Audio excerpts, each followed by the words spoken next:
Buenos días, nosotros somos de Sistemas de Comunicaciones 1 de SAIABEC con el profesor Yonder Pérez. El grupo está conformado por Jesús Anteliz, Rafael Ramírez, Gustavo García y mi persona, Albany Cabrera. Nosotros vamos a hablarles sobre la respuesta de frecuencia y los sistemas de comunicación digital. Pero antes comenzaremos hablando sobre la transformada de Fourier. Este análisis surgió a partir de la idea de un matemático francés de hallar la solución a un problema práctico. Este problema era la conducción del calor en un anillo de hierro. Él demostró que se podía obtener una función discontinua a partir de la suma de funciones continuas. Aunque este problema puede parecer un poco complejo, un poco complicado, de verdad que es sencillo cuando encontramos la periodicidad en alguna señal. En los tipos de funciones podemos encontrar las señales periódicas. Estas señales completan un patrón dentro de un marco de tiempo denominado periodo. Este patrón es repetido en varios periodos idénticos. Es decir, podemos observarlo aquí en esta imagen. La señal se compone idénticamente siempre, desde el inicio hasta el final.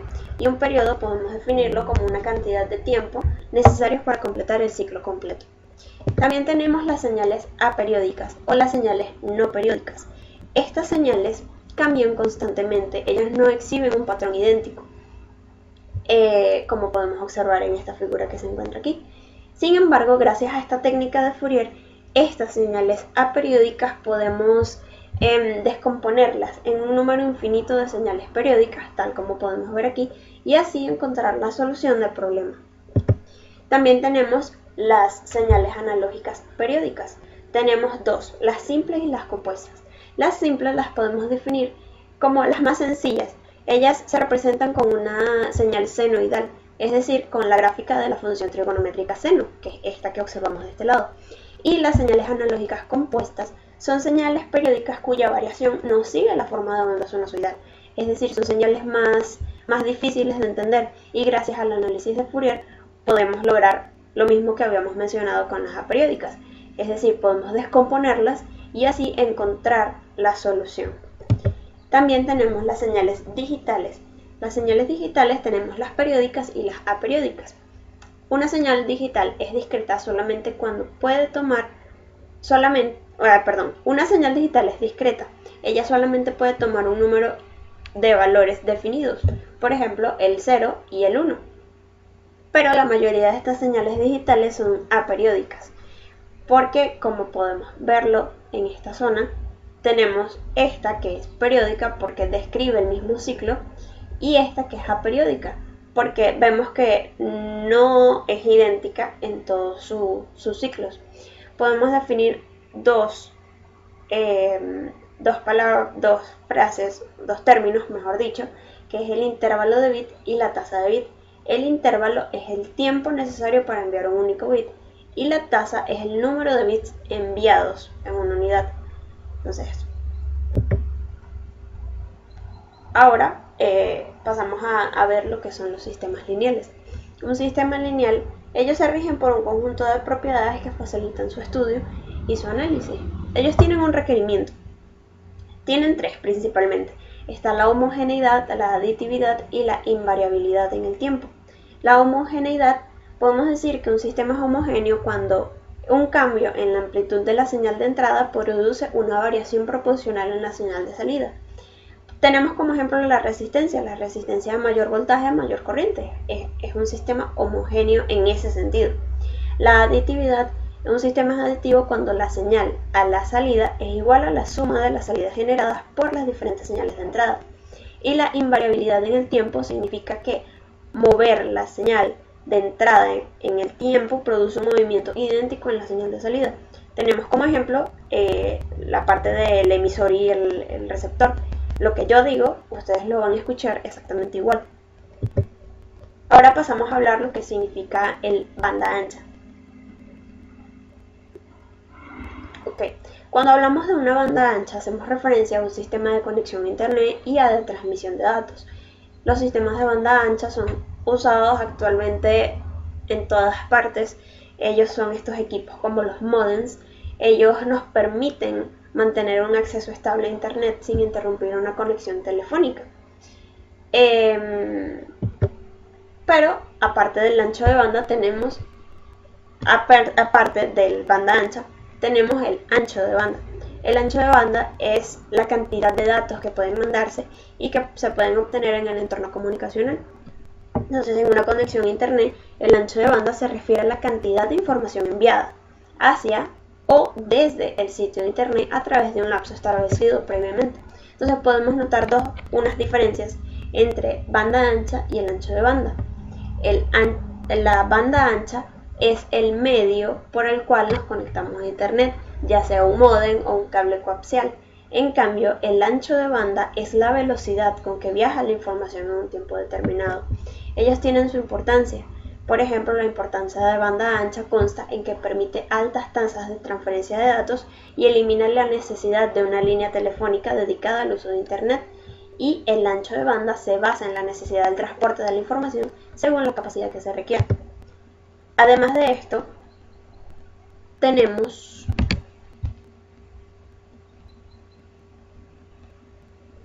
el análisis frecuencial de señales usando DFT. DFT es la transformada discreta de Fourier. Esta transformada es una de las herramientas más fundamentales dentro del campo de tratamiento digital de una señal, debido a que es una transformada computable digitalmente y existen algoritmos muy eficientes para su cálculo. Entonces, estas transformadas de Fourier nos ayudan a representar una frecuencia alternativa. Entonces, esto fue todo lo que era mi parte. Ahora los dejo con mi compañero Jesús Santeliz. Buenas, mi nombre es Jesús Santeliz y voy a explicarles algunas cosas acerca de los filtros. En ocasiones en los sistemas de comunicación ocurre que existen fenómenos no deseados que generan unas especies de distorsiones, unas especies de espectros no deseados que cambian o distorsionan las señales y por ende distorsionan la información que se manda y se recibe. Estos filtros consisten en eliminar estas pequeñas distorsiones que se generan por fenómenos ajenos a la señal originaria y por ende se construyen de distintas maneras. Una distorsión es una alteración, ¿verdad?, de estos fenómenos que causan una especie de ruido y cambios en la señal original que se quiere enviar. Hay varios tipos de distorsiones como tal. Los filtros ideales, ¿verdad? Vamos a leer aquí un poco. Un filtro ideal selectivo en la frecuencia es el que se deja pasar con exactitud exponenciales complejas de un conjunto determinado, eliminando por completo el resto.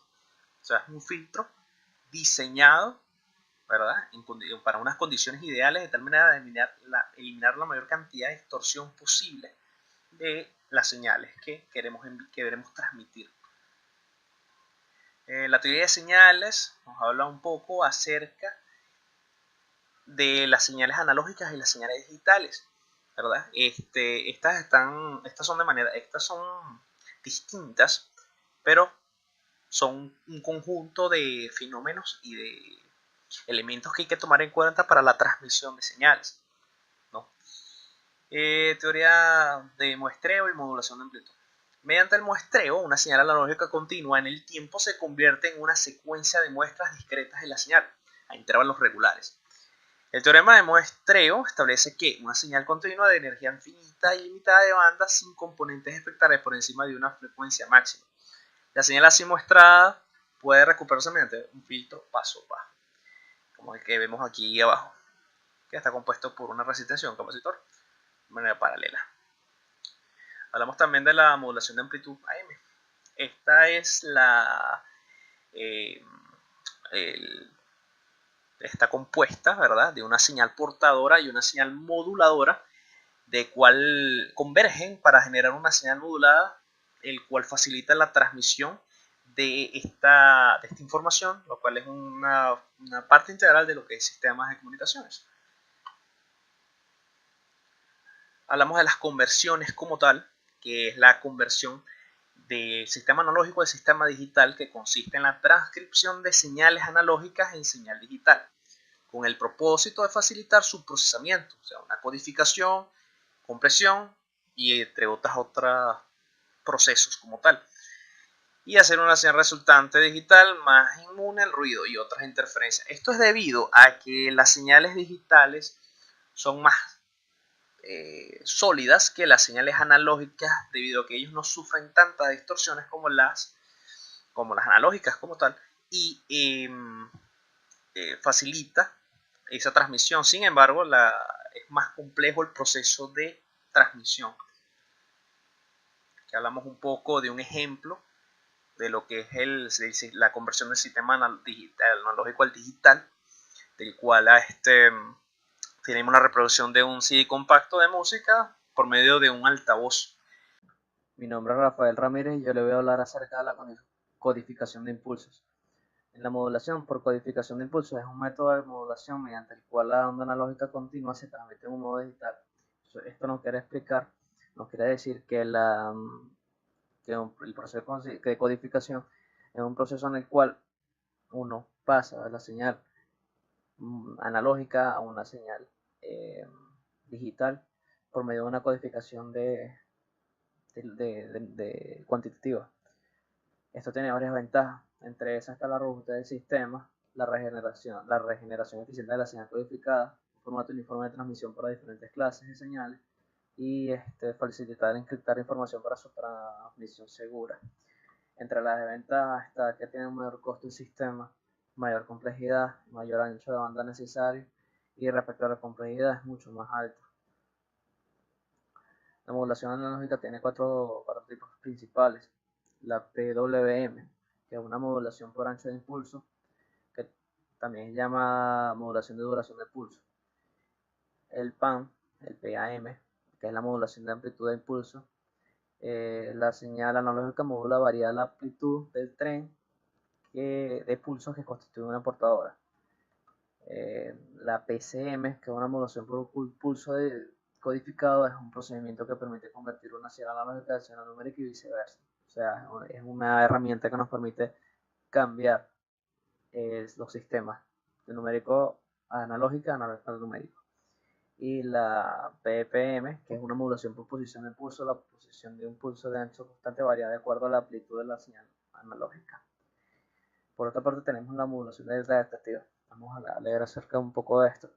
La modulación adaptativa de delta es una modificación de M en el cual el tamaño del paso no es fijo. Por el contrario, cuando varios bits consecutivos tienen el mismo valor de dirección, el decodificador supone que está produciendo una sobrecarga dependiente y el tamaño del paso se hace progresivamente mayor. Aquí tenemos algunas ventajas sobre el respecto. Esta modulación permite seguir señales de cualquier amplitud. Además, el equipo transmisor y el receptor son mucho más sencillos, no se requieren sincronismo de palabras. Las desventajas que presenta esto es el ruido granular, sobrecarga dependiente de transitorios. Además, necesita una frecuencia de muestreo varias veces superior a la Nyquist. Hablamos también de sistemas digitales de comunicación. Aquí tenemos un proceso complejo de lo que es la codificación de un sistema analógico a un sistema digital por medio de varios canales. Mi nombre es Gustavo García y le voy a hablar un poco sobre lo que son las comunicaciones digitales. Las comunicaciones digitales. En esencia, las comunicaciones electrónicas son la transmisión, recepción y procesamiento de información usando circuitos electrónicos. En la siguiente gráfica podemos ver cómo se representa en diagrama de bloque la comunicación digital, lo que es una fuente de información, el medio de transmisión por el cual se va a transmitir esa información y el destino de la misma. Como podemos ver, la información se propaga a través de un sistema de comunicaciones en forma de símbolos que pueden ser analógicos, funcionales, como la voz humana, la información de las imágenes de video o la música, o bien pueden ser digitales, como los números codifican el sistema binario, alfanumérico, gráfico, los códigos de operación de microprocesadores o la información de base de datos. Sin embargo, y con mucha frecuencia, la información de las fuentes no es adecuada para transmitir en su forma original. Se debe convertir en una forma más adecuada antes de transmitirla. Por ejemplo, en los sistemas de comunicación digitales, la información analógica se convierte en forma digital antes de transmitirla. Con los sistemas de comunicación analógicos, los datos digitales se convierten en señales analógicas de transmitir. En el siguiente esquema podemos ver un modelo de sistema de transmisión básico que comienza por la fuente de información, codificador de fuente, codificador de canal, modulador digital. Ya dijimos que la parte de la señal analógica hay que convertirla a digital. El canal o el medio de transmisión llega, se demodula la señal digital enviada, se decodifica el canal, decodificador de fuente y el transductor de salida. La modulación digital es un proceso mediante el cual se transforman los símbolos digitales en forma de onda adecuada para la transmisión sobre el canal de comunicación.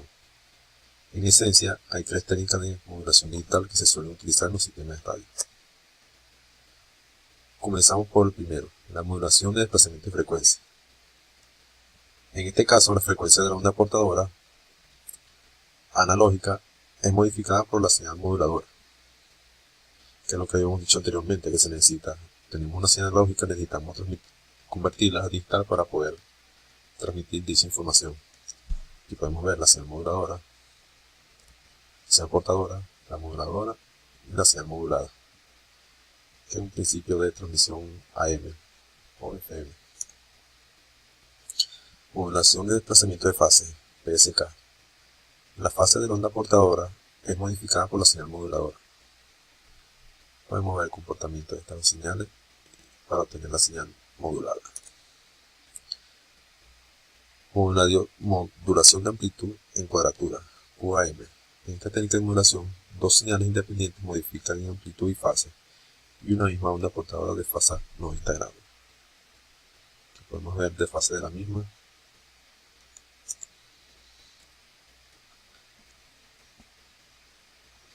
La convolución.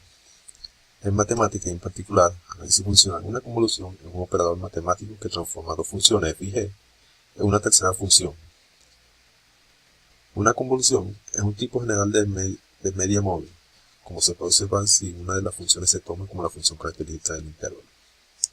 Código convolucional. En teoría de la información, un código convolucional es un tipo de código de detección de errores donde cada símbolo de m bits de información se transforma al ser modificado en un símbolo de n bits, donde m entre n es la tasa del código n mayor o igual a m. La transformación en función de los k símbolos anteriores, donde k es la longitud del código. Las características de los códigos convolucionales son códigos lineales, al igual que los códigos bloques, y por tanto se utilizan para proteger la información, añadiendo redundancia a la misma, de manera que las palabras del código tengan la distancia mínima necesaria. Sin embargo, a diferencia de los códigos bloques, las palabras de un código convolucional se generan no solo a partir de los dígitos de información actuales, sino también con información anterior en el tiempo. Es decir, un código convolucional es un sistema con memoria y en consecuencia lleva asociada una cadena de marco, aunque esta no es visible para la seriedad, pero sí la condiciona. Codificación. Existen varios métodos de codificación del código convolucional, aunque uno de los más usuales es la basada en los registros de desplazamiento conectados, consumadores, base 2, en lo que se realiza la codificación para cada bit que entre el decodificador. Se obtienen en el decodificación. La decodificación es un código convolucional, consiste en escoger la secuencia más probable entre todas las posibles. Existen diversos algoritmos que permiten la decodificación de este tipo de código y la decodificación óptima mediante el algoritmo de Bivet. Este fue toda nuestra exposición. Espero que les haya gustado.